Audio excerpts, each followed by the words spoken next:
ನಮಸ್ತೆ ಸ್ನೇಹಿತರೆ, ಇವತ್ತು ನಾವು ಪ್ರಥಮ BA ಸಮಾಜಶಾಸ್ತ್ರದಲ್ಲಿ ಮುಖ್ಯವಾದ 15 ಅಂಕದ ಪ್ರಶ್ನೆಯ ಸಂಪೂರ್ಣ ವಿವರಣೆಯನ್ನು ತಿಳ್ಕೊಳ್ಳುವ.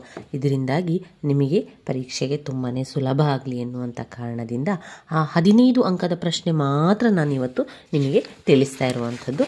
15 ಅಂಕದ ಪ್ರಶ್ನೆ ಯಾವುದು ಅಂತ ನೋಡಿಕೊಂಡು ಅದರ ವಿವರಣೆ ಯಾವ ರೀತಿ ಇದೆ, ಅದರ ಪಾಯಿಂಟ್ಸನ್ನು ಯಾವ ರೀತಿ ಓದ್ಕೊಳ್ಬೇಕು ಅಂತ ನಾವು ತಿಳ್ಕೊಳ್ಳುವ. ಮುಖ್ಯವಾಗಿ ಇದರಲ್ಲಿ ಪ್ರಥಮ BA ಸಮಾಜಶಾಸ್ತ್ರದಲ್ಲಿ ನೀವು ಓದ್ಕೊಳ್ಳೇಬೇಕಾಗಿರುವಂತಹ ಕೆಲವು ಪ್ರಶ್ನೆಗಳಿದೆ. ಇದು ಪದೇ ಪದೇ ರಿಪೀಟ್ ಆಗಿರುವಂತಹ ಪ್ರಶ್ನೆಗಳಾದ್ರಿಂದ ನಾವು ಓದ್ಕೊಳ್ಬೇಕಾಗಿರುವಂಥದ್ದು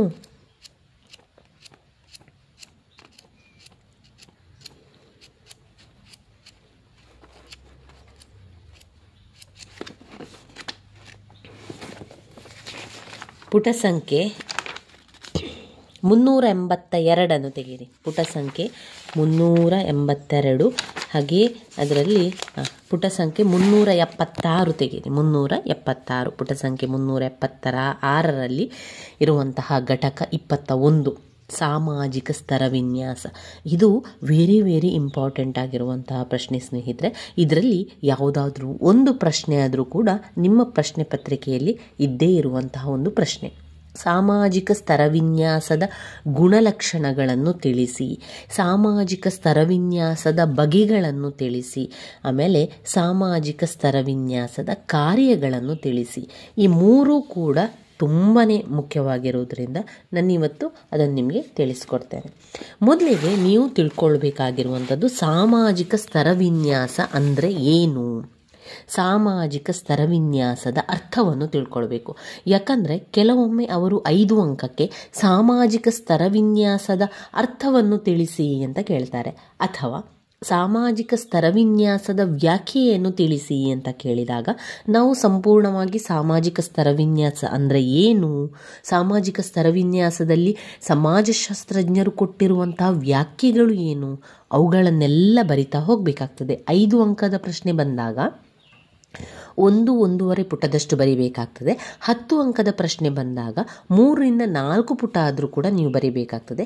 15 ಅಂಕದ ಪ್ರಶ್ನೆ ಅಂತ ಹೇಳಿದರೆ 4ರಿಂದ 5 ಪುಟದಷ್ಟಾದರೂ ಕೂಡ ನಿಮ್ಮ ಉತ್ತರ ಇರಲಿ.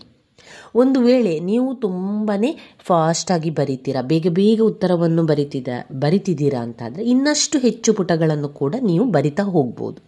ಒಂದು ವೇಳೆ ನೀವು ತುಂಬಾ ನಿಧಾನದಲ್ಲಿ ಬರಿತಿದ್ದೀರಿ ಅಂತಂದರೆ ಆದಷ್ಟು ಫಾಸ್ಟಾಗಿ ಬರೀಲಿಕ್ಕೆ ಅಭ್ಯಾಸವನ್ನು ಮಾಡಿಕೊಳ್ಳಿ. ಸ್ವಲ್ಪ ಅಕ್ಷರಗಳು ಚೆಂದ ಆಗದಿದ್ರೂ ಕೂಡ ಪರವಾಗಿಲ್ಲ, ಬೇಗ ಬರೆದ್ರೆ ಕೊನೆಯದಾದ ಪ್ರಶ್ನೆ ಕೂಡ ಉತ್ತರ ಬರೀಲಿಕ್ಕೆ ನಮಗೆ ಸಮಯ ಸಿಗ್ತದೆ. ಇಲ್ಲಾಂತಾದರೆ ಏನಾಗ್ತದೆ, ತುಂಬ ನಿಧಾನ ಬರೆಯೋರಿಗೆ ಕೊನೆಯ ಪ್ರಶ್ನೆಗೆ ಉತ್ತರ ಬರೀಲಿಕ್ಕೆ ಸಮಯವೇ ಇರೋದಿಲ್ಲ. ಆದ್ದರಿಂದ ಫಾಸ್ಟಾಗಿ ಬರೀಲಿಕ್ಕೆ ಅಭ್ಯಾಸವನ್ನು ಮಾಡಿಕೊಳ್ಳಿ ಸ್ನೇಹಿತರೆ. ಮೊದಲನೇದಾಗಿ ಸಮಾಜಶಾಸ್ತ್ರದ ಅರ್ಥವನ್ನು ತಿಳ್ಕೊಳ್ಳುವ. ಏನು ಈ ಸಾಮಾಜಿಕ ಸ್ತರವಿನ್ಯಾಸದ ಅರ್ಥ?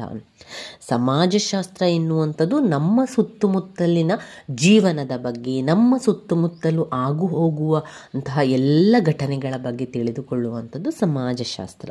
ಇದು ಸಾಮಾಜಿಕ ಸ್ತರವಿನ್ಯಾಸ. ಸಾಮಾಜಿಕ ಸ್ತರವಿನ್ಯಾಸ ಅಂದರೆ ಏನು?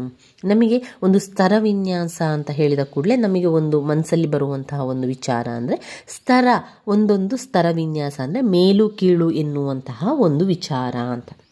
ಹೌದು, ಇಲ್ಲಿ ಸಾಮಾಜಿಕ ಸ್ತರವಿನ್ಯಾಸ ಎನ್ನುವಂಥದ್ದು ಶ್ರೇಣಿ ವ್ಯವಸ್ಥೆ. ಶ್ರೇಣಿ ವ್ಯವಸ್ಥೆಯಲ್ಲಿ ವ್ಯಕ್ತಿಗಳ ಸ್ಥಾನಗಳು ಮೇಲು ಕೀಳು, ಹೆಚ್ಚು ಕಡಿಮೆ, ಇದನ್ನೇ ಸಾಮಾಜಿಕ ಸ್ತರವಿನ್ಯಾಸ ಎಂದರೆ ಮನುಷ್ಯನ ಜೀವನದಲ್ಲಿ ಎಲ್ಲ ರೀತಿಯ ಮೇಲು ಕೀಳು, ಹೆಚ್ಚು ಕಡಿಮೆ, ಶ್ರೀಮಂತರು ಬಡವರು, ಈ ರೀತಿಯಾಗಿ ವಿನ್ಯಾಸವನ್ನು ಮಾಡುವಂತಹ ಒಂದು ಸ್ತರ ಇದೆಯಲ್ಲ, ಈ ರೀತಿಯಾಗಿ ವಿನ್ಯಾಸ ಮಾಡುವಂತಹ ಒಂದು ಶ್ರೇಣಿಯನ್ನೇ ಸ್ತರವಿನ್ಯಾಸ ಅಂತ ಕರೆಯುವಂಥದ್ದು. ಬೇರೆ ಪದರಗಳನ್ನು ನಾವು ಬೇರೆ ಸ್ತರಗಳು ಅಂತ ಹೇಳ್ತೇವೆ. ಅದನ್ನೇ ನಾವು ಸಾಮಾಜಿಕ ಸ್ತರವಿನ್ಯಾಸ ಅಂತ ಬಂದಾಗ ಆ ಒಂದು ವಿಚಾರಕ್ಕೆ ತಗೊಂಡ್ರೆ ಅದು ಮೇಲು ಕೀಳು, ಶ್ರೇಷ್ಠ ಕನಿಷ್ಠ, ಉಚ್ಚ ನೀಚ, ಈ ರೀತಿಯಲ್ಲಿ ವರ್ಗೀಕರಣವನ್ನು ಮಾಡುವುದಕ್ಕೆ ನಾವು ಆ ರೀತಿಯ ಒಂದು ವರ್ಗೀಕರಣದ ವ್ಯವಸ್ಥೆಯನ್ನೇನು ಹೇಳ್ತೇವೆ, ಸಾಮಾಜಿಕ ಸ್ತರವಿನ್ಯಾಸ. ಅದರ ಅರ್ಥವನ್ನು ಸರಿಯಾಗಿ ತಿಳ್ಕೊಳ್ಳಿ ಸ್ನೇಹಿತರೆ. ಅದಾದ ನಂತರ ನಿಮಗೆ ಅದರ ಪಾಯಿಂಟ್ಸ್ಗಳು ಸಿಕ್ಕಿದಾಗ, ಪಾಯಿಂಟ್ಸ್ಗಳು ಕಲಿತಾಗ ನಿಮಗೆ ಸುಲಭದಲ್ಲಿ ವಿವರಣೆಯನ್ನು ಬರೀಲಿಕ್ಕೆ ಸಾಧ್ಯ ಆಗ್ತದೆ. ಮೊದಲಿಗೆ ಸಾಮಾಜಿಕ ಸ್ತರ ವಿನ್ಯಾಸ ಅಂದರೆ ಏನು ಎನ್ನುವಂಥದ್ದು ಸ್ಪಷ್ಟವಾಗಿ ನಿಮಗೆ ಅರ್ಥ ಆಗಬೇಕು. ಸುಲಭದಲ್ಲಿ ನೀವು ಅರ್ಥ ಮಾಡ್ಕೊಳ್ಳೋದಂತಾದರೆ, ನಮ್ಮ ಈ ಸಮಾಜದಲ್ಲಿ ಮೇಲು ಕೀಳು, ಬಡವರು ಶ್ರೀಮಂತರು, ಬಲ್ಲವರು ಬಲ್ಲದವರು, ಮೇಲು ಕೀಳು, ಉಚ್ಚ ನೀಚ, ಶ್ರೇಷ್ಠ ಕನಿಷ್ಠ, ಈ ರೀತಿಯಲ್ಲಿ ಒಂದು ವ್ಯವಸ್ಥೆ ಅಥವಾ ಈ ರೀತಿಯ ಒಂದು ವ್ಯವಸ್ಥೆಯನ್ನು ವರ್ಗೀಕರಣ ಮಾಡಿರುವಂಥದ್ದನ್ನೇ ನಾವೇನು ಹೇಳ್ತೇವೆ, ಸಾಮಾಜಿಕ ಸ್ತರವಿನ್ಯಾಸ ಎನ್ನುವಂಥ ಅರ್ಥವನ್ನು ನೀವು ಬರಿಬೇಕು. ಅದಾದ ನಂತರ ವ್ಯಾಖ್ಯೆಗೆ ಕಡೆಗೆ ಹೋಗುವ. ವ್ಯಾಖ್ಯೆ ಅಂದರೆ ಏನು ಅಂದರೆ, ಸಮಾಜಶಾಸ್ತ್ರಜ್ಞರು ಅದನ್ನು ಹೇಳಿರುವಂಥದ್ದು. ಬೇರೆ ಬೇರೆ ಸಮಾಜಶಾಸ್ತ್ರಜ್ಞರು ಅದಕ್ಕೆ ಬೇರೆ ಬೇರೆ ಅರ್ಥವನ್ನು ಕೊಟ್ಟಿದ್ದಾರೆ. ನಿಮಗೆ ಒಂದು ವೇಳೆ ಆ ಸಮಾಜಶಾಸ್ತ್ರಜ್ಞರ ಹೆಸರು ನೆನಪಿದ್ರೆ ಬರ್ಕೊಳ್ಳಿ. ಆದರೆ ಒಂದು ವೇಳೆ ಆ ಸಮಾಜಶಾಸ್ತ್ರಜ್ಞರ ಹೆಸರು ನೆನಪಿಲ್ಲ ಅಂತಾದರೆ ತಪ್ಪಾಗಿ ಅವರ ಹೆಸರನ್ನು ಬರಿಬೇಡಿ ಸ್ನೇಹಿತರೆ. ನೀವೇನು ಬರೀರಿ ಅಂದರೆ, ಸಮಾಜಶಾಸ್ತ್ರಜ್ಞರ ಪ್ರಕಾರ, ಇಲ್ಲಿ ರೇಮಂಡ್ ಡಬ್ಲ್ಯೂ ಮರ್ರೆ ಅವರ ಪ್ರಕಾರ, ನಿಮಗೆ ಅವರ ಹೆಸರು ನೆನಪಿಲ್ಲ ಅಂತ ಆದರೆ ಸಮಾಜಶಾಸ್ತ್ರಜ್ಞರ ಪ್ರಕಾರ ಸಾಮಾಜಿಕ ಸ್ತರವಿನ್ಯಾಸದ ವ್ಯಾಖ್ಯೆಯನ್ನು ಈ ರೀತಿ ಹೇಳುತ್ತಿದ್ದಾರೆ. ಸಮಾಜವನ್ನು ಮೇಲು ಕೀಳು ಎಂಬ ಸಾಮಾಜಿಕ ಘಟಕಗಳ ಸಮಾನಾಂತರ ವಿಂಗಡಣೆ ಸ್ತರವಿನ್ಯಾಸ. ಏನು ಹೇಳ್ತಾ ಇದ್ದಾರೆ, ಸಮಾಜವನ್ನು ಮೇಲು ಕೀಳು ಎಂಬ ಸಾಮಾಜಿಕ ಘಟಕಗಳ ಸಮಾನಾಂತರ ವಿಂಗಡಣೆ ಸ್ತರವಿನ್ಯಾಸ ಎಂದು ಇಲ್ಲಿ ರೇಮಂಡ್ ಅವರು ಹೇಳ್ತಾ ಇದ್ದಾರೆ. ನೀವು ಸಮಾಜಶಾಸ್ತ್ರಜ್ಞರ ಪ್ರಕಾರ ಅಂತ ಕೂಡ ಬರ್ಕೊಳ್ಬೋದು. ಅದಾದ ನಂತರ 2 ವ್ಯಾಖ್ಯೆಯನ್ನು ತಿಳ್ಕೊಳ್ಳಿ. ಮತ್ತೊಂದು ವ್ಯಾಖ್ಯೆಯ ಪ್ರಕಾರ ವಿಲಿಯಂ ಅವರ ಪ್ರಕಾರ, ವಿಲಿಯಂ ಎಫ್ ಅಕ್ಬರ್ನ್ ಮತ್ತು ಮೇಯರ್ ಅವರ ಪ್ರಕಾರ, ಮೇಯರ್ ಎಫ್ ನಿಮ್ಕಾಫ್ ಅವರ ಪ್ರಕಾರ ಏನು ಅಂತ ಹೇಳಿದರೆ, ವ್ಯಕ್ತಿಗಳನ್ನು ಹಾಗೂ ಸಮೂಹಗಳನ್ನು ಹೆಚ್ಚು ಕಡಿಮೆ ಶಾಶ್ವತವಾದ ಏಣಿ ಶ್ರೇಣಿಗಳನ್ನೊಳಗೊಂಡ ಅಂತಸ್ತಿನ ಆಧಾರದ ಮೇಲೆ, ವ್ಯಕ್ತಿಗಳು ಹಾಗೂ ಸಮೂಹಗಳನ್ನು ಹೆಚ್ಚು ಕಡಿಮೆ ಶಾಶ್ವತವಾದ ಏಣಿ ಶ್ರೇಣಿಗಳನ್ನೊಳಗೊಂಡ ಅಂತಸ್ತಿನ ಆಧಾರದ ಮೇಲೆ ವರ್ಗೀಕರಿಸುವ ಒಂದು ಪ್ರಕ್ರಿಯೆ ಸಾಮಾಜಿಕ ಸ್ತರವಿನ್ಯಾಸ ಅಂತ ಹೇಳುವಂಥದ್ದು. ಇದು 2 ವ್ಯಾಖ್ಯೆಯನ್ನು ಕಲಿತುಕೊಂಡಾಯಿತು. ಇದಾದ ನಂತರ ನಾವು ಕಲಿಬೇಕಾಗಿರುವಂತಹ ವಿಚಾರ ಸಾಮಾಜಿಕ ಸ್ತರವಿನ್ಯಾಸದ ಗುಣಲಕ್ಷಣಗಳು. ಸಾಮಾಜಿಕ ಸ್ತರವಿನ್ಯಾಸದ ಗುಣಲಕ್ಷಣಗಳನ್ನು 10 ಅಂಕಕ್ಕೂ ಕೂಡ ಕೇಳಬಹುದು, 15 ಅಂಕಕ್ಕೂ ಕೂಡ ಕೇಳುವಂತಹ ಮುಖ್ಯವಾದಂತಹ ವೆರಿ ವೆರಿ ಇಂಪಾರ್ಟೆಂಟ್ ಆಗಿರುವಂತಹ ಪ್ರಶ್ನೆ. ಸಾಮಾಜಿಕ ಸ್ತರವಿನ್ಯಾಸದಲ್ಲಿ ಬೇರೆ ಬೇರೆ ಲಕ್ಷಣಗಳಿದೆ. ಅದರಲ್ಲಿ ನೀವು ಮೊದಲಿಗೆ ಪಾಯಿಂಟ್ಸನ್ನು ಕಲ್ತ್ಕೊಳ್ಬೇಕು. ಸಾಮಾಜಿಕವಾದದ್ದು, ಪ್ರಾಚೀನವಾದುದು, ಸರ್ವವ್ಯಾಪಕವಾದದ್ದು, ಬಗೆಗಳಲ್ಲಿ ವೈವಿಧ್ಯಪೂರ್ಣವಾದದ್ದು, ಪರಿಣಾಮ ಉಂಟು ಮಾಡುವಂಥದ್ದು. ಒಟ್ಟು 5 ಪಾಯಿಂಟ್ಸ್ ಇದೆ ಅದರ ಲಕ್ಷಣ. ಅಂದರೆ ಈಗ ನಿಮಗೆ ಸ್ತರವಿನ್ಯಾಸ ಏನು ಅಂತ ಗೊತ್ತಾಯಿತು. ಸಮಾಜದಲ್ಲಿ ಮೇಲು ಕೀಳು ಅಂತ ಮಾಡುವಂಥದ್ದು, ಬಡವರು ಶ್ರೀಮಂತರು, ಶ್ರೇಷ್ಠ ಉಚ್ಚ ನೀಚ, ಶ್ರೇಷ್ಠ ಕನಿಷ್ಠ, ಈ ರೀತಿಯಾಗಿ ಮಾಡ್ತಾ ಇದ್ದಾರಲ್ಲ, ಆ ಒಂದು ವರ್ಗೀಕರಣವನ್ನು ಸ್ತರವಿನ್ಯಾಸ ಅಂತ ಗೊತ್ತಾಯಿತು. ಅದರ ಲಕ್ಷಣ ಏನು ಅಂದರೆ ಸಾಮಾಜಿಕವಾದುದು. ಈ ಸಾಮಾಜಿಕವಾದುದು ಅಂತ ಬಂದಾಗ ಸ್ತರವಿನ್ಯಾಸವನ್ನು ಮಾಡುವಂಥದ್ದು, ಈಗ ವರ್ಗೀಕರಣವನ್ನು ಮಾಡುವಂಥದ್ದು ಅದು ಸಾಮಾನ್ಯವಾದುದು, ಸಮಾಜದಲ್ಲಿ ಎಲ್ಲ ಕಡೆ ಇರುವಂಥದ್ದೇ ಅದು ಸಾಮಾಜಿಕವಾದುದು. ನಾನಿರುವ ಕಡೆಯಲ್ಲೂ ಅದೇ ರೀತಿ ಇರುವಂಥದ್ದು, ನೀವಿರುವ ಕಡೆಯಲ್ಲೂ ಕೂಡ ಅದೇ ರೀತಿಯಾಗಿ ಮಾಡ್ತಾ ಇರುವಂಥದ್ದು ನಾವು ಸಾಮಾನ್ಯವಾಗಿ ಕಾಣ್ತಾ ಇರ್ತೇವೆ, ಕೇಳ್ತಾ ಇರ್ತೇವೆ. ಅದು ಸಾಮಾಜಿಕವಾದುದು. ಪ್ರಾಚೀನವಾದುದು, ಇನ್ನು ಪ್ರಾಚೀನವಾದುದು ಅಂತ ಹೇಳಿದರೆ ಹಳೆಯ ಕಾಲದಲ್ಲೂ ಕೂಡ ಇತ್ತು. ಅಂದರೆ ಈಗ ನಮ್ಮ ಅಜ್ಜಿಯರ ಕಾಲದಲ್ಲಿ ಕೂಡ ಮೇಲು ಕೀಳು ಮಾಡುವಂಥದ್ದು, ಶ್ರೇಷ್ಠ ಕನಿಷ್ಠ ಅಂತ ಮಾಡುವಂಥದ್ದು, ಉಚ್ಚ ನೀಚ ಅಂತ ಮಾಡುವಂಥದ್ದು ಇದೆಲ್ಲ ಇತ್ತ? ಹೌದು, ಆಗಿನ ಕಾಲದಲ್ಲೂ ಕೂಡ ಇತ್ತು. ಅದರಿಂದ ಅದರ ಲಕ್ಷಣಗಳಲ್ಲಿ ಒಂದು ಪ್ರಾಚೀನವಾದುದು. ಅದು ಹಿಂದಿನ ಕಾಲದಲ್ಲಿ ಕೂಡ ಅದು ಆ ರೀತಿಯಾಗಿಯೇ ಇತ್ತು. ಮೊದಲು ಅಲೆಮಾರಿ ಜೀವನದಲ್ಲಿದ್ದಾಗ ಅಲ್ಲಿಂದಲೇ ಅದು ಅಸ್ತಿತ್ವದಲ್ಲಿ ಬಂತು ಅಂತ ಹೇಳ್ತಾರೆ. ಶ್ರೀಮಂತರು, ಬಡವರು, ಆಳುವವರು, ಆಳ್ವಿಕೆ ಒಳಪಟ್ಟವರು, ಸ್ವತಂತ್ರರು, ಗುಲಾಮರು, ನೋಡಿ ಈ ರೀತಿಯ ಎಲ್ಲ ವರ್ಗೀಕರಣ, ಅದು ಯಾವ ವರ್ಗೀಕರಣ ಆಗಿರ್ಬೋದು, ಮೇಲು ಕೀಳು, ಶ್ರೀಮಂತರು ಬಡವರು, ಉಚ್ಚ ನೀಚ, ಆಳುವವರು ಆಳಿಸಿಕೊಳ್ಳುವವರು, ಶ್ರೀಮಂತರು ಬಡವರು, ಸ್ವತಂತ್ರರು ಗುಲಾಮರು, ಈ ರೀತಿಯ ಒಂದು ವರ್ಗೀಕರಣ ಪ್ರಾಚೀನ ಕಾಲದಲ್ಲೇ ಇತ್ತು. ಮೊದಲನೆಯ ಪಾಯಿಂಟ್ ಸಾಮಾಜಿಕವಾದುದು, ಎರಡನೆಯ ಪಾಯಿಂಟ್ ಪ್ರಾಚೀನವಾದುದು, ಮೂರನೆಯದು ಸರ್ವವ್ಯಾಪಕವಾದುದು. ಇದರ ಲಕ್ಷಣ ಅಂತ ಹೇಳಿದ ಕೂಡಲೇ ನೀವು ಅಂದ್ಕೊಳ್ಬೋದು ಸ್ತರವಿನ್ಯಾಸ ಎಲ್ಲಿರ್ತದೆ, ಒಂದೇ ಕಡೆಯಲ್ಲಿರ್ತದಾ? ಇಲ್ಲ, ಅದು ಸರ್ವವ್ಯಾಪಕ, ಎಲ್ಲ ಕಡೆ ಇದೆ, ನಮ್ಮ ಸುತ್ತಮುತ್ತಲೂ ಸರ್ವವ್ಯಾಪಕವಾಗಿದೆ. ಯಾವ ರಾಜ್ಯವನ್ನು ಕೂಡ ಬಿಟ್ಟಿಲ್ಲ, ಯಾವ ದೇಶವನ್ನು ಕೂಡ ಅದು ಬಿಟ್ಟಿಲ್ಲ, ಸರ್ವವ್ಯಾಪಕವಾಗಿರುವಂಥದ್ದು. ಸಾಮಾಜಿಕ ಸ್ತರವಿನ್ಯಾಸದಲ್ಲಿ ಮತ್ತೊಂದು ಲಕ್ಷಣವೇ ಸರ್ವವ್ಯಾಪಕವಾದುದು. ಸ್ತರವಿನ್ಯಾಸವಿಲ್ಲದಿರುವಂಥ ಸಮಾಜ ನಮಗೆ ಎಲ್ಲಿ ಕೂಡ ಕಾಣಲಿಕ್ಕೆ ಸಿಗಲಿಕ್ಕಿಲ್ಲ. ಇಂದಿನ ದಿನಗಳಲ್ಲಿ ನಾವು ನೋಡಿದರೆ ಜಗತ್ತಿನಾದ್ಯಂತ ಆಹಾರ ಮತ್ತು ಸೇವೆಗಳ ವಿತರಣೆಯ ವಿಧಾನಗಳ ಬಗ್ಗೆ ಅತೃಪ್ತಿಯ ಅಭಿಪ್ರಾಯವಿರುವುದನ್ನು ಕೂಡ ಕಾಣ್ತೇವೆ. ಎಲ್ಲೆಡೆಯೂ ಇರುವ ಈ ಅತೃಪ್ತಿಯನ್ನೇ ಸರ್ವವ್ಯಾಪಕ ಅಂತ ಹೇಳುವಂಥದ್ದು. ಎಲ್ಲ ಕಡೆ ಇದೆ ಅಂತ ಹೇಳಿದ ಕೂಡಲೇ ನಾವು ಏನು ಹೇಳ್ತೇವೆ ಅದಕ್ಕೆ? ಅದು ಸರ್ವವ್ಯಾಪಕವಾದುದು. ಇದು 3ನೇ ಪಾಯಿಂಟ್ಸಿಗೆ ಬಂತು. ಮೊದಲ ಪಾಯಿಂಟ್ ಸಾಮಾಜಿಕವಾದುದು, 2ನೇದು ಪ್ರಾಚೀನವಾದುದು, 3 ಸರ್ವವ್ಯಾಪಕವಾದುದು, 4 ಬಗೆಗಳಲ್ಲಿ ವೈವಿಧ್ಯಪೂರ್ಣವಾದುದು. ಇದು ಒಂದು ಕಡೆಯಲ್ಲಿ ಒಂದು ರೀತಿ ಇದ್ದರೆ ಮತ್ತೊಂದು ಕಡೆಯಲ್ಲಿ ಮತ್ತೊಂದು ರೀತಿ ಇರ್ತದೆ. ಅದರಲ್ಲಿಯೇ ಬಗೆಗಳಲ್ಲಿ ವೈವಿಧ್ಯಪೂರ್ಣವಾದುದು ಅಂತ ಹೇಳ್ತಾರೆ. ಅಸಮಾನತೆ ಎನ್ನುವಂಥದ್ದು ಸಾರ್ವತ್ರಿಕವಾದುದಾದರೆ ಅಸಮಾನತೆಯ ಪ್ರಮಾಣ ಕೆಲವೊಂದು ಕಡೆಯಲ್ಲಿ ಕೆಲವೊಂದು ರೀತಿಯಲ್ಲಿ. ಈಗ ನಾನಿರುವ ಕಡೆಯಲ್ಲಿ ಸ್ವಲ್ಪ ಕಡಿಮೆ ಮಟ್ಟದಲ್ಲಿದ್ದರೆ ನೀವಿರೋ ಕಡೆಯಲ್ಲಿ ಒಂದು ಸ್ವಲ್ಪ ಕಡಿಮೆ ಮಟ್ಟದಲ್ಲಿದೆ ಅಂತ ಹೇಳ್ಕೊಳ್ಳೋ, ಅಥವಾ ಬೇರೆ ಒಂದು ಕಡೆಯಲ್ಲಿ ಸ್ವಲ್ಪ ಹೆಚ್ಚಿನ ಮಟ್ಟದಲ್ಲಿದೆ, ಅಲ್ಲಿ ಮೇಲೆ ಕೇಳು ಜಾಸ್ತಿ ಮಾಡ್ತಾ ಇದ್ದಾರೆ, ಅಥವಾ ಸ್ವತಂತ್ರರು ಗುಲಾಮರು ಅಂತ ಇಲ್ಲಿ ಕಡಿಮೆ ಮಾಡ್ತಾ ಇದ್ದಾರೆ, ಇಲ್ಲಿ ಬಡವರು ಶ್ರೀಮಂತರು ಹೆಚ್ಚು ಮಾಡ್ತಾ ಇದ್ದಾರೆ. ಈ ರೀತಿಯಾಗಿ ಒಂದು ಕಡೆಯಿಂದ ಇನ್ನೊಂದು ಕಡೆಗೆ ತುಂಬ ವ್ಯತ್ಯಾಸ ಇರ್ತದೆ ಅದರಲ್ಲಿ. ಆದ್ದರಿಂದ ಅದಕ್ಕೆ ನಾವೇನು ಹೇಳ್ತೇವೆ? ಬಗೆಗಳಲ್ಲಿ ವೈವಿಧ್ಯಪೂರ್ಣವಾದುದು ಅಂತ ಪಾಯಿಂಟ್ಸನ್ನು ಕೊಡುವಂಥದ್ದು. ಸಾಮಾಜಿಕ ಸ್ತರವಿನ್ಯಾಸದ ಲಕ್ಷಣಗಳು ಮತ್ತೊಮ್ಮೆ ಹೇಳ್ತಾ ಹೋಗುವ: ಸಾಮಾಜಿಕವಾದುದು, ಪ್ರಾಚೀನವಾದುದು, ಸರ್ವವ್ಯಾಪಕವಾದುದು, ಬಗೆಗಳಲ್ಲಿ ವೈವಿಧ್ಯಪೂರ್ಣವಾದುದು, ಮತ್ತೊಂದು ಪಾಯಿಂಟ್ ಪರಿಣಾಮ ಉಂಟು ಮಾಡುವಂಥದ್ದು. ಈ ಒಂದು ಸಾಮಾಜಿಕ ಸ್ತರವಿನ್ಯಾಸವು ತನ್ನದೇ ಆದ ಒಂದು ಪರಿಣಾಮ ಕೂಡ ಮಾಡ್ತದೆ. ಸ್ತರವಿನ್ಯಾಸದ ಕಾರಣದಿಂದಾಗಿ ಮಾನವ ಜೀವನದಲ್ಲಿ ದುರ್ಬಲವಾದಂತಹ ವಸ್ತುಗಳು ಜನರಲ್ಲಿ ಅಸಮಾನವಾಗಿ ಹಂಚಲ್ಪಟ್ಟಿದೆ. ಸ್ತರವಿನ್ಯಾಸವು 2 ಪ್ರಮುಖ ಪರಿಣಾಮಗಳಿಗೆ ಕಾರಣವಾಗಿದೆ. ಏನೆಲ್ಲ? ಜೀವನದ ಅವಕಾಶಗಳು ಮತ್ತು ಜೀವನದ ಶೈಲಿಗಳು. ಜೀವನದ ಅವಕಾಶಗಳು ಎಂಬ ಕಲ್ಪನೆಯು ಶಿಶುಮರ್ತ್ಯತೆ, ಆಯಸ್ಸು, ದೈಹಿಕ ಮಾನಸಿಕ ಅನಾರೋಗ್ಯ, ಮಕ್ಕಳಿಲ್ಲದಿರುವಿಕೆ, ವೈವಾಹಿಕ ಸಂಘರ್ಷ, ದಾಂಪತ್ಯ ವಿರಸ, ವಿವಾಹ ವಿಚ್ಛೇದನ, ಇದೆಲ್ಲ ಜೀವನದ ಅವಕಾಶಗಳ ಬಗ್ಗೆ ಹೇಳ್ತಾ ಇರುವಂಥದ್ದು. ಜೀವನದ ಶೈಲಿಗಳು ಎಂಬ ಕಲ್ಪನೆಯು ವಸತಿ, ವಾಸಿಸುವ ಸ್ಥಳ, ಮನೋರಂಜನೆಯ ಸಾಧನ, ಇದೆಲ್ಲ ಒಂದು ಶೈಲಿ.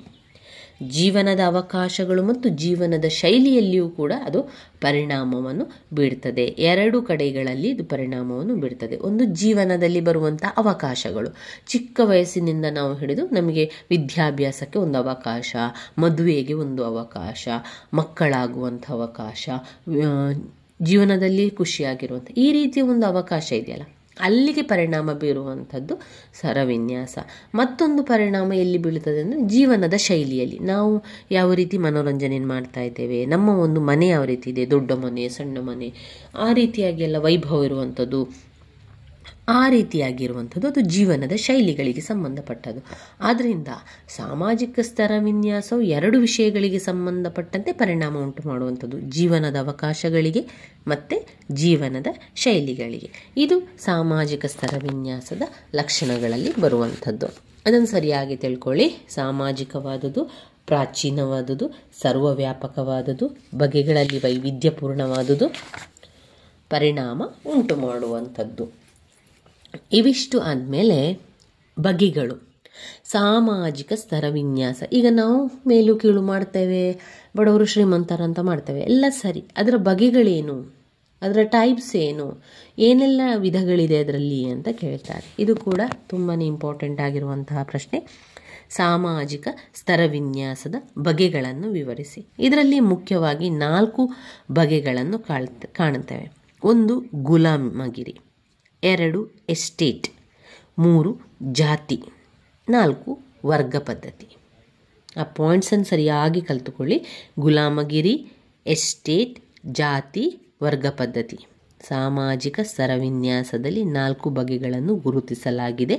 ಅವುಗಳು ಯಾವುದೆಲ್ಲ ಮತ್ತೊಮ್ಮೆ ಹೇಳಿ: ಗುಲಾಮಗಿರಿ, ಎಸ್ಟೇಟ್, ಜಾತಿ ಮತ್ತು ವರ್ಗ ಪದ್ಧತಿ. ಗುಲಾಮಗಿರಿ ಗುಲಾಮಗಿರಿಯ ಬಗ್ಗೆ ನಾವು ಹೇಳುವುದಾದರೆ, ಗುಲಾಮಗಿರಿ ಎನ್ನುವಂಥದ್ದು ಅಸಮಾನತೆಯ ಪರಾಕಾಷ್ಠೆ ಅಂತ ಹೇಳಿದ್ದಾರೆ. ಗುಲಾಮರನ್ನಾಗಿ ಮಾಡುವಂಥದ್ದು, ನಾವು ನಮ್ಮ ಯಾವುದೇ ಒಂದು ಕೆಲಸವನ್ನು ಇನ್ನೊಬ್ಬರಲ್ಲಿ ಮಾಡಿಸಿಕೊಳ್ಳುವಂಥದ್ದು, ನಾವು ಅವರನ್ನು ಗುಲಾಮರಾಗಿ ಇಟ್ಟುಕೊಂಡಿರುವ ರೀತಿಯಲ್ಲಿ ಆಗ್ತದೆ. ಈಗ ನಮ್ಮ ಕೆಲಸವನ್ನು ನಾವು ಬೇರೆಯವರಲ್ಲಿ ಹೇಳುವುದರ ಮೂಲಕ ನಮ್ಮ ಗುಲಾಮರನ್ನಾಗಿ ಅವರನ್ನು ಮಾಡಿಕೊಂಡಿದ್ದೇವೆ ಎನ್ನುವಂಥದ್ದು.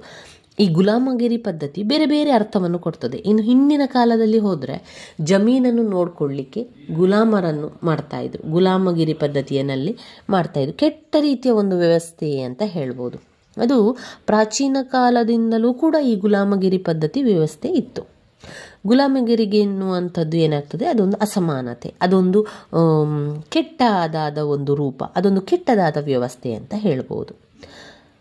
ಒಂದು ಆಸ್ತಿಯ ಕಾರಣಕ್ಕಾಗಿ ಒಬ್ಬರನ್ನು ಅಡಿಯಾಳಾಗಿ ಇಟ್ಟುಕೊಳ್ಳುವಂಥದ್ದು. ಭಿನ್ನ ಭಿನ್ನ ಸಮಾಜದಲ್ಲಿ ಗುಲಾಮರ ಒಂದು ಬಗ್ಗೆ ಭಿನ್ನ ಭಿನ್ನ ಕಾನೂನು ವ್ಯವಸ್ಥೆ ಇದೆ, ಭಿನ್ನ ಭಿನ್ನ ಅರ್ಥಗಳನ್ನು ಕೂಡ ಕೊಡ್ತದೆ. ಇದು ಗುಲಾಮರು ಯಾವ ರೀತಿಯಲ್ಲಿ ಗುಲಾಮರು ಎಂದರೆ, ಪ್ರಯಾಣ ಸ್ವಾತಂತ್ರ್ಯ ಗುಲಾಮರು, ಕರಾರು ಮಾಡಿಕೊಳ್ಳುವ ಸ್ವಾತಂತ್ರ್ಯ, ಶಿಕ್ಷಣ ಸ್ವಾತಂತ್ರ್ಯ, ಸಭೆ ಸೇರುವ ಸ್ವಾತಂತ್ರ್ಯ ಇತ್ಯಾದಿ. ಗುಲಾಮಗಿರಿಯ ಮೂಲಭೂತ ಲಕ್ಷಣವೆಂದರೆ ಒಬ್ಬ ವ್ಯಕ್ತಿ ಇನ್ನೊಬ್ಬ ವ್ಯಕ್ತಿಯ ದೇಹ ಮತ್ತು ಶ್ರಮದ ಒಡೆಯನಾಗಿರ್ತಾನೆ. ಗುಲಾಮಗಿರಿ ಮಾಡುವುದಂದ್ರೆ ಏನು, ನಾನು ಒಬ್ಬರಲ್ಲಿ ನನ್ನ ಎಲ್ಲ ರೀತಿಯ ಕೆಲಸಗಳನ್ನು ಮಾಡಿಕೊಳ್ಳುವಂಥದ್ದು, ಎಲ್ಲ ರೀತಿಯ ಸೇವೆಗಳನ್ನು ಮಾಡಿಸಿಕೊಳ್ಳುವಂಥದ್ದು, ಅದೆಲ್ಲ ಕೂಡ ಒಟ್ಟಾಗಿ ಒಂದು ಗುಲಾಮಗಿರಿ ಮಾಡುವಂಥದ್ದು ಅಂತ ಹೇಳ್ಬೋದು. ಎಲ್ಲದಕ್ಕೂ ಒಡೆಯನಾಗಿರುವಂಥದ್ದು. ಗುಲಾಮಗಿರಿಯು ಆನುವಂಶಿಕ ಆಗಿರ್ಬೋದು ಅಥವಾ ಆಗಿಲ್ಲದೆ ಕೂಡ ಇರ್ಬೋದು. ಆನುವಂಶಿಕವಾಗಿ ಹಿಂದಿನ ತಲೆತಲಾಂತರಗಳಿಂದ ಅದೇ ರೀತಿಯಾಗಿ ಮಾಡಿಕೊಂಡು ಬಂದಿದ್ದೇವೆ ಅಂತ ಹೇಳುವಂಥದ್ದು ಇರ್ಬೋದು, ಅಥವಾ ತಾನೇ ಆರಂಭ ಮಾಡಿದ್ದು ಅಂತ ಹೇಳಿರ್ಬೋದು. ಈ ವ್ಯವಸ್ಥೆಯು ವಿನ್ಯಾಸಗಳು ಯಾವಾಗಲೂ ಕೂಡ ಒಳ ವಿವಾಹದ್ದಾಗಿರುತ್ತದೆ. ಈ ವಿವಾಹಗಳು ಸಾಮಾನ್ಯ ಸಮಾರಂಭಗಳಲ್ಲಿ ಮೂಲಕ ದೃಢೀಕೃತವಾಗಿರುವುದಿಲ್ಲ. ಗುಲಾಮ ಪುರುಷ ಸ್ತ್ರೀಯರ ನಡುವಣ ಪಾರಸ್ಪರಿಕ ವೈವಾಹಿಕ ಕಟ್ಟುಪಾಡುಗಳಿಗೆ ಕಾನೂನು ಮನ್ನಣೆ ಇಲ್ಲ.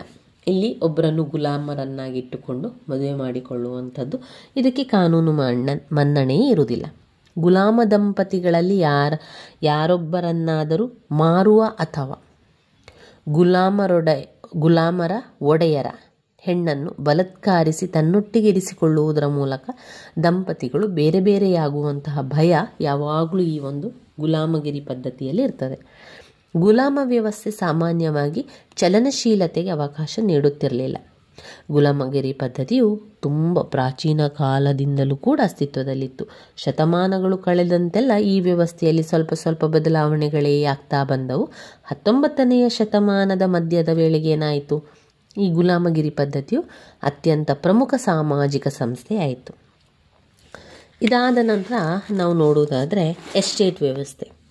ಈ ಎಸ್ಟೇಟ್ ವ್ಯವಸ್ಥೆಯಲ್ಲಿ ಏನೆಲ್ಲ ಬಂತು, ಹಿಂದಿನ ಪಾಶ್ಚಿಮಾತ್ಯ ಯುರೋಪಿನ ಊಳಿಗಮಾನ್ಯ ಅವಧಿಯಲ್ಲಿನ ಒಂದು ವ್ಯವಸ್ಥೆ ಈ ಎಸ್ಟೇಟ್ ವ್ಯವಸ್ಥೆ. ಇದರಲ್ಲಿ 3 ಜನರನ್ನು ಗುರುತಿಸಬಹುದು.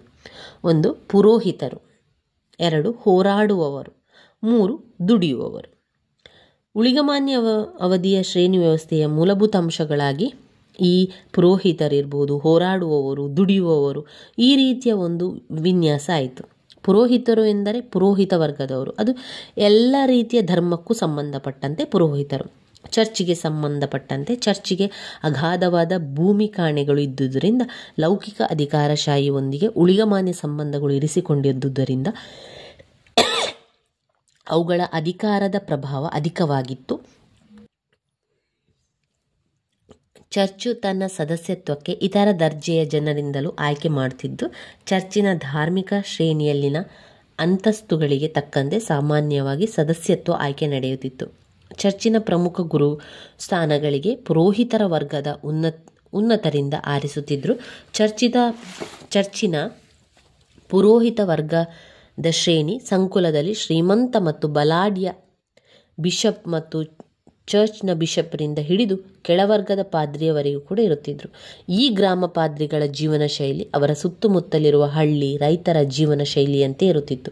ಈ ಅಂತಸ್ತುಗಳ ಜನರ ನಡುವೆ ಸಾಮಾಜಿಕ ಚಲನೆ ಸಾಧ್ಯವಿತ್ತು, ಆದರೆ ಅದು ಅತ್ಯಂತ ಸೀಮಿತವಾಗಿತ್ತು.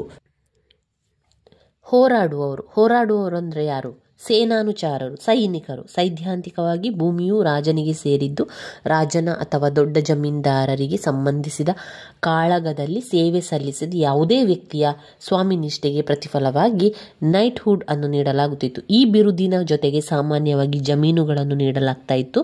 ಕಾಲಕ್ರಮೇಣ ಈ ಒಂದು ಬಿರುದು ಮತ್ತು ಜಮೀನಿನ ಹಕ್ಕು ಆನುವಂಶಿಕವಾಗತೊಡಗಿತು. ಹೀಗೆ ಶ್ರೀಮಂತ ವರ್ಗದ ಕಾನೂನು ಮನ್ನಣೆ ಪಡೆದ ಪ್ರತಿಷ್ಠಿತ ಗುಂಪಾಗಿ ಬಿಟ್ಟಿತು.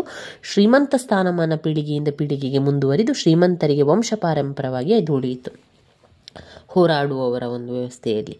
ಇನ್ನು ನಂತರ ದುಡಿಯುವವರು ಅಂದರೆ ಯಾರು? ದುಡಿಯುವವರು ಅಂದರೆ ಜನಸಾಮಾನ್ಯರು. ಅಂದರೆ ಈ ದಿನ ಬಳಕೆ ವಸ್ತುಗಳನ್ನು ಉತ್ಪಾದಿಸುವುದು, ಅದಕ್ಕೆ ದಿನಕ್ಕೆ ಬೇಕಾದಂಥ ಖರ್ಚು ಅವರು ಮಾಡುವಂಥದ್ದು. ಇವರು ಒಂದೇ ಬಗೆಯ ಜನರ ಗುಂಪಲ್ಲ. ಕೆಲವರು ಜಮೀನಿಗೆ ಅಂಟಿಕೊಂಡವರು, ಇನ್ನು ಕೆಲವರು ವಲಸಿಗರು, ಇನ್ನು ಕೆಲವರು ರೈತರು, ಇನ್ನು ಕೆಲವರು ಕುಶಲಕರ್ಮಿಗಳು, ವರ್ತಕರು. ಈ ರೀತಿಯಾಗಿ ಬೇರೆ ಬೇರೆ ರೀತಿಯ ಜನರು, ಅನುಕೂಲವಂತರು, ಕೆಲವರು ಬಡವರು.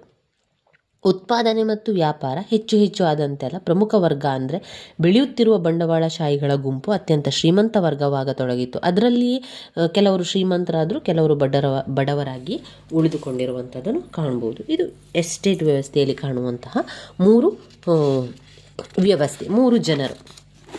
ಇನ್ನು ಬರುವಂಥದ್ದು ಜಾತಿ ವ್ಯವಸ್ಥೆ. ಜಾತಿ ಎಂಬ ಪದ ಪೋರ್ಚುಗೀಸ್ನ ಕಾಸ್ಟಾ ಎಂಬ ಪದದಿಂದ ಬಂದಿದೆಯಂತೆ. ಈ ಪದದ ಅರ್ಥ ಜನಾಂಗ ಅಥವಾ ಶುದ್ಧ ತಳಿ ಎನ್ನುವಂಥದ್ದು. ಜಾತಿ ವ್ಯವಸ್ಥೆಯನ್ನು ಒಟ್ಟಾರೆಯಾಗಿ ವರ್ಣಿಸಲು ಯಾವುದೇ ಒಂದು ಪದವಿಲ್ಲ. ಜಾತಿ ವ್ಯವಸ್ಥೆಯ ವಿವಿಧ ಅಂಶಗಳನ್ನು ವಿವರಿಸಲು ಬಗೆಬಗೆಯ ಪದಗಳು ಇದೆ. ಇದರಲ್ಲಿ ನಾನೀಗ ಇಲ್ಲಿ ತಿಳಿಸ್ತಾ ಇರುವಂಥದ್ದು ಪುಸ್ತಕದಲ್ಲಿ ಅವರು ಏನು ಕೊಟ್ಟಿದ್ದಾರೆ ಆ ವಿಚಾರವನ್ನಷ್ಟೇ.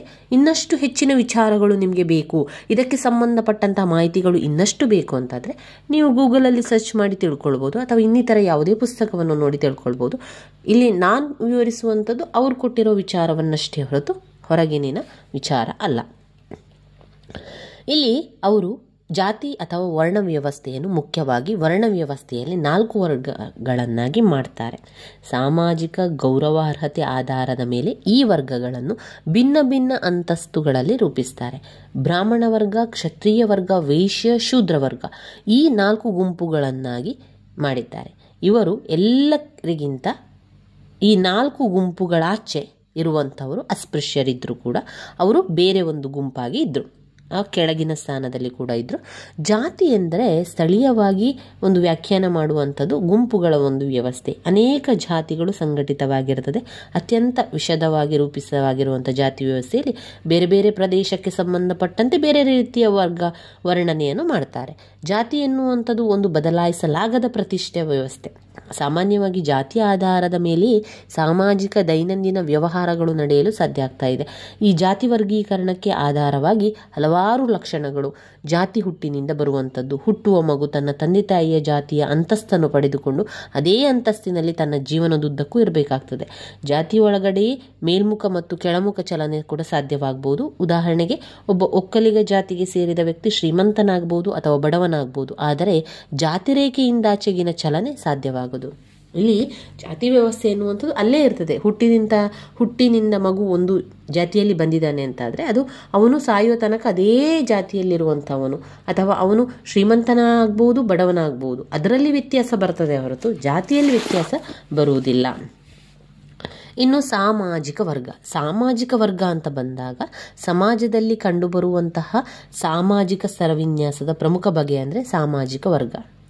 ಜಾತಿ ವ್ಯವಸ್ಥೆ ಎನ್ನುವುದು ಭಾರತಕ್ಕೆ ಮಾತ್ರ ವಿಶಿಷ್ಟವಾದುದು, ಆದರೆ ವರ್ಗ ವ್ಯವಸ್ಥೆ ಎನ್ನುವಂಥದ್ದು ಸಾರ್ವತ್ರಿಕ ಸ್ವರೂಪ. ವರ್ಗ ಅಂದರೆ ಎಲ್ಲ ಕೂಡ ವರ್ಗ ವ್ಯವಸ್ಥೆಯನ್ನು ಮಾಡಿದ್ದಾರೆ. ಕೆಲವು ಸಲ ಪ್ರಾಧ್ಯಾಪಕರು, ಕಲಾವಿದರು, ಎಂಜಿನಿಯರ್ಗಳು, ವೈದ್ಯರು, ವಿದ್ಯಾರ್ಥಿಗಳು, ಈ ರೀತಿ ಗುಂಪುಗಳನ್ನು ಪ್ರತಿನಿಧಿಸಲು ವರ್ಗ ಎಂಬ ಪದವನ್ನು ಬಳಸ್ತೇವೆ. ಅವರು ಈ ಒಂದು ಕ್ಷೇತ್ರಕ್ಕೆ ಸಂಬಂಧಪಟ್ಟವರು, ಈ ಕ್ಷೇತ್ರಕ್ಕೆ ಸಂಬಂಧಪಟ್ಟವರು ಎನ್ನುವಂತಹ ವರ್ಗವನ್ನು ಮಾಡುವಂಥದ್ದು ಇದೆಯಲ್ಲ, ಅದನ್ನು ಸಾಮಾಜಿಕ ವರ್ಗ ಅಂತ ಇಲ್ಲಿ ವಿವರಿಸ್ತಾ ಇದ್ದಾರೆ. ಸಾಮಾಜಿಕ ವರ್ಗದ ಮೂಲ ಮಾನದಂಡ ಅಂದರೆ ಅಂತಸ್ತು. ಅಂದರೆ ವರ್ಗ ಎನ್ನುವಂಥದ್ದು ಅಂತಸ್ತುಳ್ಳಂತಹ ಗುಂಪು. ವರ್ಗವನ್ನು ಅಂತಸ್ತುಳ್ಳ ಗುಂಪು ಎಂದು ಪರಿಗಣಿಸುವುದರಿಂದ ಈ ಮಾನದಂಡವನ್ನು ಅನೇಕ ಸ್ತರಗಳಲ್ലുള്ള ಯಾವುದೇ ಸಮಾಜಕ್ಕೆ ಬೇಕಾದರೂ ಕೂಡ ಅನ್ವಯಿಸಬಹುದು. ಮೇಲ್ಮುಖ ಅಥವಾ ಇಳುಮುಖದ ಶ್ರೇಣಿ ವ್ಯವಸ್ಥೆಯಲ್ಲಿ ಅಂತಸ್ತುಳ್ಳ ಗುಂಪಿಗೆ ಒಂದು ನಿರ್ದಿಷ್ಟ ಸ್ಥಾನವಿದ್ದಾಗ ಅಂತಹ ಒಂದು ಗುಂಪು ಅಂತ ಹೇಳ್ತೇವೆ. ಈ ಪ್ರತಿಯೊಂದು ಸಾಮಾಜಿಕ ವರ್ಗದ ಸದಸ್ಯರು ಒಂದೊಂದು ಗುಂಪುಗಳು, ಒಂದು ಗುಂಪು ಅದು, ಒಂದು ಗುಂಪು ಇದು, ಆ ಸ್ಥಳದಲ್ಲಿದ್ದಾರೆ, ಈ ಒಂದು ವರ್ಗದಲ್ಲಿದ್ದಾರೆ, ಆ ಕೆಲಸದಲ್ಲಿದ್ದಾರೆ, ಈ ಕೆಲಸದಲ್ಲಿರುವಂಥದ್ದು, ಅದೆಲ್ಲ ಕೂಡ ಸಾಮಾಜಿಕ ವರ್ಗಗಳಲ್ಲಿ ಬರ್ತದೆ. ಇನ್ನು ಸಾಮಾಜಿಕ ವರ್ಗಗಳನ್ನು ನಿರ್ಧರಿಸಲಿಕ್ಕೆ ಕೆಲವೊಂದು ವಿಷಯಗಳಿದೆ. ಅದೊಂದು ವೃತ್ತಿ, ಅವರ ಒಂದು ಹುಟ್ಟು, ಅವರ ಶಿಕ್ಷಣ, ಆಸ್ತಿ, ಅಧಿಕಾರ, ಪ್ರತಿಷ್ಠೆ, ಗೌರವ ಎಲ್ಲ ಕೂಡ ಸಾಮಾಜಿಕ ವರ್ಗಗಳಲ್ಲಿ ನಾವು ತಿಳಿದುಕೊಳ್ಳುವಂಥದ್ದು ಅಥವಾ ನಿರ್ಧರಿಸುವಂಥ ಅಂಶಗಳು. ಅವರ ವೃತ್ತಿ ನೋಡಿಕೊಂಡು, ಅವರ ವರ್ಗ, ಅವರ ಶಿಕ್ಷಣ, ಅವರ ಆಸ್ತಿ ಅದೆಲ್ಲ ನೋಡಿಕೊಂಡು ಸಾಮಾಜಿಕ ವರ್ಗವನ್ನು ತಿಳಿಯುವಂಥದ್ದು. ಇವಿಷ್ಟು ಸಾಮಾಜಿಕ ಸ್ತರವಿನ್ಯಾಸದ ಬಗೆಗಳಲ್ಲಿ ಬರುವಂಥದ್ದು. ಸಾಮಾಜಿಕ ಸ್ತರವಿನ್ಯಾಸದ ಬಗೆಗಳು ಮುಖ್ಯವಾಗಿ ಗುಲಾಮಗಿರಿ, ಎಸ್ಟೇಟ್, ಜಾತಿ, ವರ್ಗ ಪದ್ಧತಿ. ಗುಲಾಮಗಿರಿಯಲ್ಲಿ ಗುಲಾಮಗಿರಿತನವನ್ನು ನೋಡಿಕೊಳ್ಳುವಂಥದ್ದು, ಅಂದರೆ ಒಬ್ಬನು ಇನ್ನೊಬ್ಬರನ್ನು ಸಂಪೂರ್ಣವಾಗಿ ಕೆಲಸ ಮಾಡಿಸುವಂಥದ್ದು. ಎಸ್ಟೇಟ್ ವ್ಯವಸ್ಥೆಯಲ್ಲಿ ಮುಖ್ಯವಾಗಿ ನಾವು ಎಸ್ಟೇಟ್ ಪದ್ಧತಿ ವ್ಯವಸ್ಥೆ ಅಂತ ಬಂದಾಗ ಅಲ್ಲಿ 3 ಜನರ ಗುಂಪಿರ್ತದೆ. ಅದು ಪುರೋಹಿತರು, ಹೋರಾಡುವವರು, ದುಡಿಯುವವರು. ಅದಾದ ನಂತರ ಜಾತಿ ಅಂತ ಬಂದಾಗ ಅಲ್ಲಿ 4 ರೀತಿಯ ಜಾತಿ ಕಾಣ್ತೇವೆ: ಬ್ರಾಹ್ಮಣ, ಕ್ಷತ್ರಿಯ, ವೈಶ್ಯ, ಶೂದ್ರ. ಸಾಮಾಜಿಕ ವರ್ಗ ಅಂತ ಬಂದಾಗ ಅದು ಸಮಾಜದ ಪ್ರಾಧ್ಯಾಪಕರು, ಕಲಾವಿದರು, ಇಂಜಿನಿಯರ್, ವೈದ್ಯರು, ಈ ರೀತಿಯ ವರ್ಗಗಳು. ಅವರನ್ನು ನಾವು ಯಾವ ರೀತಿ ಗುರುತಿಸಬಹುದು ಅಂತ ಹೇಳಿದರೆ ವೃತ್ತಿ, ಹುಟ್ಟು, ಶಿಕ್ಷಣ, ಆಸ್ತಿ, ಅಧಿಕಾರ ಅದರ ಮೂಲಕ ಗುರುತಿಸಬಹುದು. ಇನ್ನು ಈ ಒಂದು ಘಟಕದಲ್ಲಿ ಮತ್ತೊಂದು ಮುಖ್ಯವಾಗಿರುವಂತಹ ಪ್ರಶ್ನೆ, ಸಾಮಾಜಿಕ ಸ್ತರವಿನ್ಯಾಸದ ಕಾರ್ಯಗಳನ್ನು ತಿಳಿಸಿ ಅಂತ ಕೇಳ್ತಾರೆ. ಇಷ್ಟೆಲ್ಲ ಸಾಮಾಜಿಕ ಸ್ತರವಿನ್ಯಾಸದ ಬಗ್ಗೆ ನಾವು ತಿಳ್ಕೊಂಡೆವು. ಸ್ತರವಿನ್ಯಾಸ ಅಂದರೆ ಏಣಿ ಶ್ರೇಣಿಗಳಿರುವಂಥದ್ದು, ಮೇಲು ಕೀಳು, ಬಡವರು, ಶ್ರೀಮಂತರು, ಈ ರೀತಿಯಾಗಿ ವರ್ಗವನ್ನು ಮಾಡುವಂಥದ್ದನ್ನೇ, ಈ ರೀತಿಯ ಒಂದು ವ್ಯವಸ್ಥೆಯ ವರ್ಗೀಕರಣವನ್ನು ಮಾಡುವಂಥದ್ದೇ ಸ್ತರವಿನ್ಯಾಸ ಅಲ್ವಾ. ಈ ಸ್ತರವಿನ್ಯಾಸದ ಕಾರ್ಯ ಏನಿದೆ ಅಂತ ಕೇಳ್ತಾರೆ. ಏನಿದೆ ಕಾರ್ಯ? 1, ಕಠಿಣ ಪರಿಶ್ರಮಕ್ಕೆ ಪ್ರೇರಣೆ. ಇಲ್ಲಿ ಕಠಿಣ ಪರಿಶ್ರಮಕ್ಕೆ ಪ್ರೇರಣೆ ಸಿಗ್ತಾ ಇದೆ. ಸ್ತರವಿನ್ಯಾಸದ ವ್ಯವಸ್ಥೆಯಿಂದಾಗಿ ಸಾಮಾಜಿಕ ಮೌಲ್ಯಗಳ ನಿರೀಕ್ಷೆಗೆ ತಕ್ಕಂತೆ ಪರಿಶ್ರಮಿಸಬೇಕು ಅಂತ ಪ್ರೇರಣೆ ಜನರಿಗೆ ಬರುವಂತಾಗಿದೆ. 1, ಕಠಿಣ ಪರಿಶ್ರಮಕ್ಕೆ ಪ್ರೇರಣೆ. 2, ಗಣ್ಯರ ಪರಿಚಲನೆಗೆ ಅವಕಾಶವೀಯುವುದು. ಗಣ್ಯರ ಪರಿಚಲನೆಗೆ ಅವಕಾಶವನ್ನು ಕೊಡುವಂಥದ್ದು. ಆರ್ಥಿಕ ಕಾರ್ಯಗಳು, ಕೊರತೆ ಇರುವ ಸಾಧನಗಳ, ಸಂಪತ್ತುಗಳ ದುರ್ವ್ಯಯಕ್ಕೆ ತಡೆ. ಕೊರತೆ ಇರುವಂತಹ ಯಾವುದೇ ರೀತಿಯ ಒಂದು ಸಾಧನ, ಸಂಪತ್ತುಗಳ ದುರ್ವ್ಯಯಕ್ಕೆ ತಡೆ.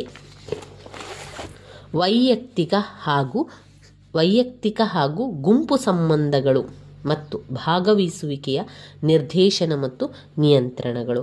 ಸಾಮಾಜಿಕ ಏಕತೆ ಮತ್ತು ರಚನೆಗೆ ಸ್ತರವಿನ್ಯಾಸದ ಕೊಡುಗೆ. ಸಾಮಾಜಿಕ ಏಕತೆ ಮತ್ತು ರಚನೆಗೆ ಸ್ತರವಿನ್ಯಾಸದ ಕೊಡುಗೆ. ಸರಳೀಕರಣ. ಇವಿಷ್ಟು ಸಾಮಾಜಿಕ ಸ್ತರವಿನ್ಯಾಸದ ಕಾರ್ಯಗಳಾಗಿರ್ತದೆ. ಏನೆಲ್ಲ ಬರ್ತದೆ? 1, ಕಠಿಣ ಪರಿಶ್ರಮಕ್ಕೆ ಪ್ರೇರಣೆ. ಸಾಮಾಜಿಕ ಸ್ತರವಿನ್ಯಾಸ ಅಂತ ಬಂದಾಗ ಅಲ್ಲಿ ಕಠಿಣ ಪರಿಶ್ರಮ ಏನು ಬರ್ತದೆ? ಅದಕ್ಕೆ ಒಂದು ಪ್ರೇರಣೆ ಸಿಗ್ತದೆ. ಆ ಒಂದು ಕಾರ್ಯನಿರ್ವಹಣೆ ಮಾಡುವಂಥದ್ದು ಹಣ, ಪ್ರತಿಷ್ಠೆ, ಸುಖ, ಹೆಸರು, ಕೀರ್ತಿ ಎಲ್ಲ ಬರುವಂಥದ್ದು ನಮ್ಮ ಪರಿಶ್ರಮ. ನಾವು ಎಷ್ಟು ಕಷ್ಟಪಟ್ಟು, ಇವಾಗ ನಾವು ಉದಾಹರಣೆಗೆ ನಾವೀಗ ಪರೀಕ್ಷೆಗೆ ಓದ್ತಾ ಇದ್ದೇವೆ, ನಾವು ಎಷ್ಟು ಕಷ್ಟಪಟ್ಟು ಅದಕ್ಕೆ ಪ್ರಯತ್ನವನ್ನು ಮಾಡ್ತೇವೆ, ಅದಕ್ಕೆ ತಕ್ಕಂತೆ ಪ್ರೇರಣೆ ಸಿಗ್ತದೆ ಹೋಗ್ತದೆ. ನಾವು ಎಷ್ಟು ಉತ್ತಮವಾಗಿ ಅದಕ್ಕೆ ತಯಾರಿಯನ್ನು ಮಾಡ್ಕೊಂಡಿದ್ದೇವೆ, ನಾವು ಪಾಸಾಗ್ತಾ ಹೋಗ್ತಾ ನಮಗೆ ಮುಂದಿನ ಜೀವನಕ್ಕೆ ಅದು ತುಂಬನೇ ಸಹಕಾರಿಯಾಗಿರುವಂತೆ ಇಲ್ಲಿ ಸ್ತರವಿನ್ಯಾಸದಲ್ಲೂ ಕೂಡ ಅದರ ಕಾರ್ಯಗಳು. 1, ಕಠಿಣ ಪರಿಶ್ರಮಕ್ಕೆ ಪ್ರೇರಣೆ ಸಿಗ್ತದೆ. 2, ಗಣ್ಯರ ಪರಿಚಲನೆಗೆ ಅವಕಾಶ. ಒಂದು ಸ್ತರವಿನ್ಯಾಸದಿಂದಾಗಿ ಗಣ್ಯರ ಪರಿಚಲನೆ ಸಾಧ್ಯ ಆಗ್ತದೆ. ನಾವು ಒಂದು ಪ್ರತಿಷ್ಠೆ ಸಿಗ್ತದೆ, ಅದೊಂದು ಸ್ತರವಿನ್ಯಾಸದ ಮೂಲಕ ನಮಗೆ ಒಂದು ಸ್ಥಾನಮಾನ ಸಿಗುವಂಥದ್ದು, ಪ್ರತಿಷ್ಠೆ ಸಿಗುವಂಥದ್ದು, ಇದೆಲ್ಲ ಲಾಭ ಸಿಗುವಂಥದ್ದು ಸ್ತರವಿನ್ಯಾಸದಿಂದ. ಗಣ್ಯರ ಪರಿಚಲನೆಗೆ ಅವಕಾಶ ಕೊಡ್ತದೆ. ಆರ್ಥಿಕ ಕಾರ್ಯ. ಸ್ತರವಿನ್ಯಾಸದಿಂದಾಗಿ ನಮ್ಮ ಆರ್ಥಿಕ ಕಾರ್ಯಗಳಲ್ಲಿಯೂ ಕೂಡ ಹೆಚ್ಚಿನ ಸ್ಥಾನಮಾನ, ಉನ್ನತ ಸ್ಥಾನಗಳನ್ನು ಸಿಗಲಿಕ್ಕೆ ಸಾಧ್ಯ ಆಗ್ತದೆ. ಈ ಒಂದು ವ್ಯವಸ್ಥೆಯಿಂದಾಗಿ ಉನ್ನತ ದರ್ಜೆಯಲ್ಲಿರುವ ವ್ಯಕ್ತಿಗಳಿಗೆ ವಿವಿಧ ಬಗೆಯ ಪ್ರತಿಫಲಗಳನ್ನು ನೀಡುವುದು ಕಾರ್ಯಗತ್ಯವಾಗ್ತದೆ. ಇನ್ನು 4ನೇದು, ಕೊರತೆ ಇರುವ ಸಾಧನಗಳ, ಸಂಪತ್ತುಗಳ ದುರ್ವ್ಯಯಕ್ಕೆ ತಡೆ. ಯಾವುದಾದ್ರೂ ಒಂದು ಸಾಧನ ಕೊರತೆ ಇದೆ ಅಂತ ಹೇಳಿದರೆ ಅದರ ಸಂಪತ್ತುಗಳನ್ನು ಹಾಳು ಮಾಡದಂತೆ ತಡೆಯುವಂತಹ ಶಕ್ತಿ ಸ್ತರವಿನ್ಯಾಸಕ್ಕಿದೆ. ಅಂದರೆ ಉನ್ನತ ಸ್ಥಾನದಲ್ಲಿರುವಂಥವರು, ಉನ್ನತ ಶ್ರೇಷ್ಠ ವ್ಯಕ್ತಿಯಾದಂಥವ್ರು ಏನು ಮಾಡ್ತಾರೆ, ಅದು ಆ ಒಂದು ಸಂಪತ್ತು ಕೊರತೆ ಇದೆ, ಅದನ್ನು ಬಳಸುವಂಥದ್ದು ಬೇಡ ಎನ್ನುವಂಥದ್ದು ಅದನ್ನು ತಡೆ ಮಾಡ್ತಾರಲ್ವ. ಅದರಿಂದಾಗಿ ಇದು ಒಳ್ಳೆ ಸಮಾಜಕ್ಕೆ ಉತ್ತಮವಾಗಿದೆ. ಕೊರತೆ ಇರುವ ಸಾಧನಗಳ ಸಂಪತ್ತುಗಳ ದುರ್ವ್ಯಯಕ್ಕೆ ತಡೆಯಾಗ್ತದೆ. ಇನ್ನು ವೈಯಕ್ತಿಕ ಹಾಗೂ ಗುಂಪು ಸಂಬಂಧಗಳ ಮತ್ತು ಭಾಗವಹಿಸುವಿಕೆ ನಿರ್ದೇಶನ ಮತ್ತು ನಿಯಂತ್ರಣ. ಸಾಮಾನ್ಯವಾಗಿ ಸಮಾಜದಲ್ಲಿ ಮಾನವೀಯ ಸಂಬಂಧಗಳನ್ನು ಸ್ತರವಿನ್ಯಾಸ ನಿರ್ದೇಶಿಸುತ್ತದೆ ಮತ್ತು ಅದನ್ನು ನಿಯಂತ್ರಣ ಕೂಡ ಮಾಡ್ತದೆ. ಪ್ರತಿಯೊಂದು ಸ್ತರ ಮತ್ತು ಅಂತಸ್ತಿನಲ್ಲಿ ಸಂಬಂಧಗಳಲ್ಲಿ ನಿಗದಿತ ಪಾತ್ರಗಳು, ನಿರೀಕ್ಷೆ ಹಾಗೂ ವರ್ತನೆಯ ಮಟ್ಟ ಮತ್ತು ನಿಯಮಗಳು ಕೂಡ ಇರ್ತದೆ. ಸಮಾಜದ ಒಟ್ಟಾರೆ ಜೀವನದಲ್ಲಿ ವ್ಯಕ್ತಿಗಳ ಮತ್ತು ಗುಂಪುಗಳ ಭಾಗವಹಿಸುವಿಕೆಯನ್ನು ನಿರ್ದೇಶಿಸುವುದರಲ್ಲಿಯೂ ಕೂಡ ಸ್ತರವಿನ್ಯಾಸ ಪಾತ್ರ ವಹಿಸ್ತದೆ. 6. ಸಾಮಾಜಿಕ ಏಕತೆ ಮತ್ತು ರಚನೆಗೆ ಸ್ತರವಿನ್ಯಾಸದ ಕೊಡುಗೆ. ಸಮಾಜದಲ್ಲಿ ಏಕೀಕರಣ ಕಾರ್ಯವನ್ನು ಸ್ತರವಿನ್ಯಾಸ ಮಾಡ್ತದೆ. ಸಾಮಾಜಿಕ ರಚನೆಯೊಳಗೆ ಘಟಕಗಳನ್ನು ಇದು ಸಂಘಟಿಸುತ್ತದೆ ಮತ್ತು ಸಾಮರಸ್ಯವನ್ನು ತರುತ್ತದೆ. ಇದಕ್ಕೆ ಒಂದು ಸ್ಪಷ್ಟವಾದ ನಿದರ್ಶನವೆಂದಂತೆ ಭಾರತೀಯ ಜಾತಿ ವ್ಯವಸ್ಥೆ. ಈ ವ್ಯವಸ್ಥೆಯಲ್ಲಿ ನಿರ್ದಿಷ್ಟ ವ್ಯಕ್ತಿಗಳು, ಪಾತ್ರಗಳು, ಕಾರ್ಯಗಳು ಉಳ್ಳಂತಹ ಜಾತಿಗಳ ವಿಶದವಾದ ಸಂಕೀರ್ಣತೆ ಇದೆ. ಕಾರ್ಯಾತ್ಮಕವಾದಂತಹ ಅಂತರವಲಂಬನೆ, ಸೇವೆಗಳ ವಿನಿಮಯ ಇವುಗಳ ಜೊತೆಗೆ ಹಲವು ಅಂಶಗಳು ಸೇರಿ ಸಾಮಾಜಿಕ ರಚನೆಯೊಳಗೆ ವಿವಿಧ ಘಟಕಗಳು ಸಂಘಟಿತಗೊಳ್ಳಲು ಮತ್ತು ಸಮರಸವಾಗಿರಲು ನೆರವಾಗ್ತದೆ. 7. ಸರಳೀಕರಣ. ಸಮಾಜದಲ್ಲಿನ ಜನರನ್ನು ಭಿನ್ನ ಭಿನ್ನ ಸ್ತರದಲ್ಲಿ ವರ್ಗೀಕರಿಸುವುದೇ ಸ್ತರವಿನ್ಯಾಸ. ಹೀಗೆ ವ್ಯಕ್ತಿಯು ಇತರ ವ್ಯಕ್ತಿಗಳೊಂದಿಗೆ ಹೊಂದುವ ಸಂಬಂಧಗಳನ್ನು ಜಗತ್ತಿನಲ್ಲಿ ಸರಳೀಕರಿಸಲಾಗ್ತದೆ.